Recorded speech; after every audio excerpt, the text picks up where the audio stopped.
দাদা আমার কিছু টিয়া হলার দেও তো, মোটর সাইকেল না কিনলে আমার আর চলতেছে না। এই প্রতিদিনই সাইকেল দিয়ে পেডেল মাইরে আমি অফিস করা আমু না, আমার ঠ্যাঙ্গ মধ্যে বাতে ধরে গেছে গা, আজ বড় বাতের বেদনা শিক্ষার বাড়ি। পেডেল না মারবার পর সাইডে আবার যাবি। কেমন তো দেখতাছি তোরে আমি পুষতে নেই একটা ভুল করছি। তোর বাপ দাদার 14 গোষ্ঠীর মধ্যে তো কেউ কোনোদিন একটা শহীদ দারোবার পায় নাই।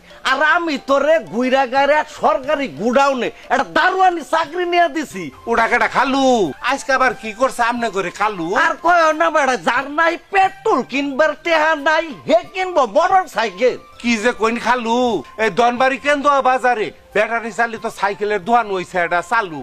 দোকানের নাম মা অটো বাইক। ধনী গরিব ছাত্র ছাত্রী সবাই করতেছে লাইক। তাই না হিনা না? আর দৈতরি তুই তো চোখ থাকতেও কানা। বিশ্ববিখ্যাত চাইনার বেঞ্চার চার্জিং সাইকেল এক চার্জে মনে করো যে 50 কিলোমিটার পর্যন্ত যায়, আর পেডেল করার লাগবো না। দাদা বেঞ্চার চার্জিং সাইকেল কিনমু, মা অটো বাইকের দোকানে যাবো কাল। মাঝে মধ্যে আমনেও চালাই এন বেড়া। আর পাইরো না গাইল।